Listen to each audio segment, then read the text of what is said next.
എടി മമ്മി പെണ്ണെ, ഇന്ന് ബ്രേക്ക്ഫാസ്റ്റിന് എന്താടി? ബ്രേക്ക്ഫാസ്റ്റിന് എന്താണെന്ന് നിനക്ക് അടുക്കളയിൽ പോയി നോക്കിക്കൂടെ? എന്താടി മമ്മി പെണ്ണെ, രാവിലെ തന്നെ നീ ഭയങ്കര ചൂടിലാണല്ലോ. നിനക്ക് രാവിലെ എണീറ്റ് അടുക്കള വന്ന് എന്നെ സഹായിച്ചൂടെടി? നിന്റെ ഈ പ്രായത്തിലുള്ള പെമ്പിള്ളേരൊക്കെ അവരുടെ അമ്മമാരെ എന്തോരം സഹായിക്കുമെന്ന് നിനക്കറിയോ? എടി, അത് ഇന്നലെ എനിക്ക് അസൈൻമെന്റ് കുറെ എഴുതാനുണ്ടായിരുന്നോണ്ടല്ലേ ഞാൻ ഇന്ന് എണീക്കാൻ വൈകിയേ. നീ എന്നെ ഇങ്ങനെ എടി എടിന്ന് വിളിക്കുന്നത് പുറത്തുനിന്ന് ആരെങ്കിലും കേട്ടാ എന്ത് വിചാരിക്കും? അമ്മ എടിന്ന് വിളിക്കുന്ന ഒരു അനുസരണ ഇല്ലാത്ത പെണ്ണാണെന്നല്ലേ നാട്ടുകാർ വിചാരിക്കുന്നത്? അതിന് നാട്ടുകാരുടെ അമ്മയല്ലല്ലോ ഞാൻ എടിന്ന് വിളിക്കുന്നത്, എന്റെ അമ്മയല്ലേ. ഇങ്ങനെ വീട്ടിൽ എടി എടിന്ന് വിളിച്ച് പുറത്തിറങ്ങുമ്പോഴും നീ ഇങ്ങനെ തന്നെ വിളിക്കത്തില്ലേ?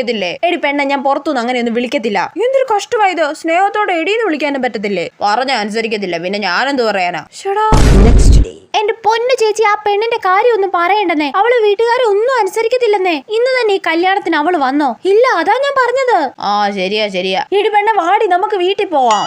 മോളെന്താ എടീന്ന് ചേച്ചി വിളിച്ചേ? ഉയ്യ, അതാണ്ടി ഞാൻ പാട്ട് പാടിയത്. എടി പെണ്ണെ, ഫ്രീക്ക് പെണ്ണെ, എന്നോട് കൂടെ പാടടി പെണ്ണെ. ഓ അങ്ങനെ, ഞാൻ അപ്പോഴേ പറഞ്ഞതാ.